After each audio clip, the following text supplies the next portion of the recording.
people say, you don't need all that. I need it. I need to hear the scriptures and have them meaningful.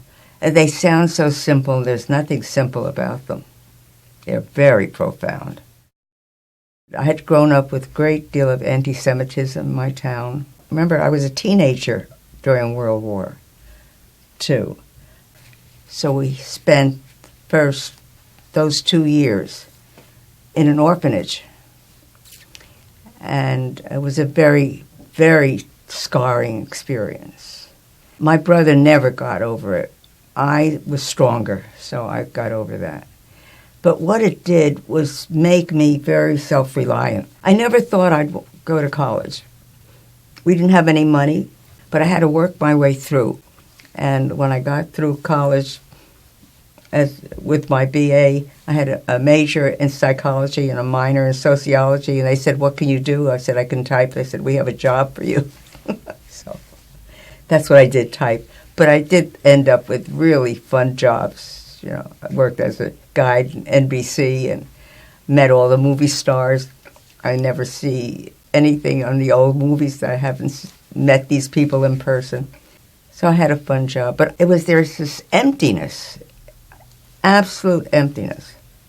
I said, I'm just making up this thing from day to day instead of living it. And I've always volunteered. I've always been a volunteer, so I felt I was contributing, but it was still empty. And then they were calling for teachers because of the baby boom had come in at that time, and they needed people who had BA degrees, but no education credits. I had friends who had gotten their doctorates, and I'm very competitive, so I said, I think I can do that. But I wanted to go to the best college, university I could find, and that was at Teachers College, Columbia. I had a student in one of my classes wrote a paper about virtues and values and so on. And of all the papers I'd ever gotten on that subject, I've taught it many times, this was a remarkable paper. There was something spiritual about it. So I asked to meet with him after class, and we started talking about it. I asked where he got those ideas and what a good writer he was. And he said that he had been in despair also. I told him how that, I was in despair, but that he had found Christianity, a relationship with God, had made the difference. Now, that's all he said. He didn't preach or anything. He just said it. So I was very interested. I said, do you have anything that would help me?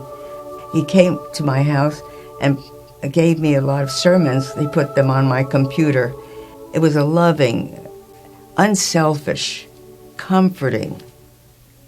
And I said I wanted to be part of whatever he was part of. So that's when I asked to come to the church. But it was through that paper and our friendship, and we still have that very solid friendship. Had to find out what he knew. So I thought, at my age, who wants to be with an old lady? And I find this 34-year-old brought me to a whole world.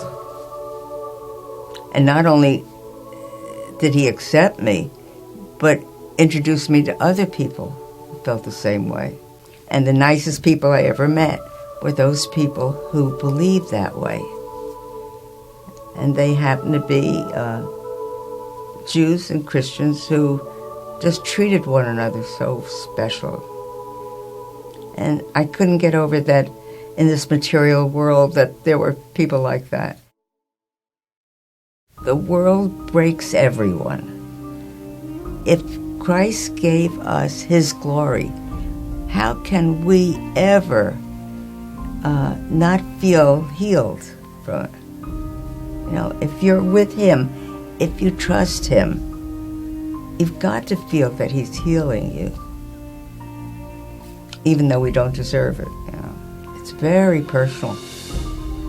He's my friend, and I feel his love, and I feel that he is my strength, and he helps me. in my broken places. And I feel that he's always going to be there for me, and I don't get depressed anymore. I feel that this is God's gift of love to me. It's His grace. His grace.